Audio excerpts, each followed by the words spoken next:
ભરૂચ શહેરના મક્તમપુર ગામ સ્થિત સિદ્ધિવિનાયક ગણેશ મંદિર ખાતે અંગાર કી ચોથ નિમિત્તે ગણેશ યાગ સહિત વિવિધ ધાર્મિક કાર્યક્રમો યોજાયા હતા, જેમાં મોટી સંખ્યામાં ભાવિક ભક્તોએ વિઘ્નહર્તાના દર્શન કરી ધન્યતા અનુભવી હતી।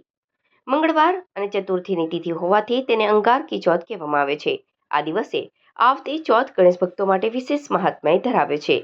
અંગાર કી ચોથના દિવસે ભરૂચના ગણેશ મંદિરોમાં સવારથી જ ભક્તોની ભીડ ઉમટી હતી। અંગાર કી ચોથના દિવસે દુંદાળા દેવને વિશેષ પૂજા અર્ચના કરીને ભક્તોએ ગણેશજીને પ્રિય એવા મોદક, લાલ જાસૂદ, ગોળ અને પૂજાપાઠ સાથે ગણેશજીની પૂજા અર્ચના કરી હતી।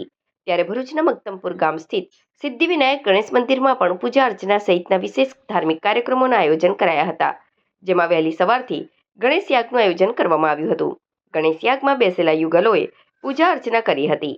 આ સાથે જ પૂજન અર્ચન બાદ સાંજે પ્રસાદી મહાઆરતી સાથે ભક્તિસભર માહોલમાં અંગાર કી ચોથની ઉજવણી કરવામાં આવી રહી છે।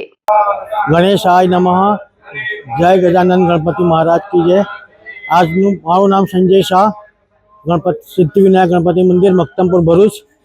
આજનો મહત્વનો દિવસ અંગારિકા ચોથ મંગળવારનો દિવસ છે। આજે અહીંયા ઘડી ગણેશ યાગનું આયોજન કરવામાં આવ્યું છે। સાંજે 5 વાગે શ્રીફળ હોમા છે અને ત્યાર પછી આરતીનો સમય છે। સૌ ભાઈ ભક્તોએ એમને દર્શનનો લાભ લેવા આગ્રહભરી વિનંતી છે।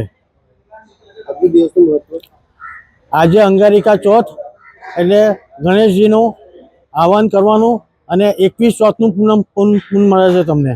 એટલે આ ચોથ કરવાથી આપણને 21 ચોથનું પૂન મળે છે।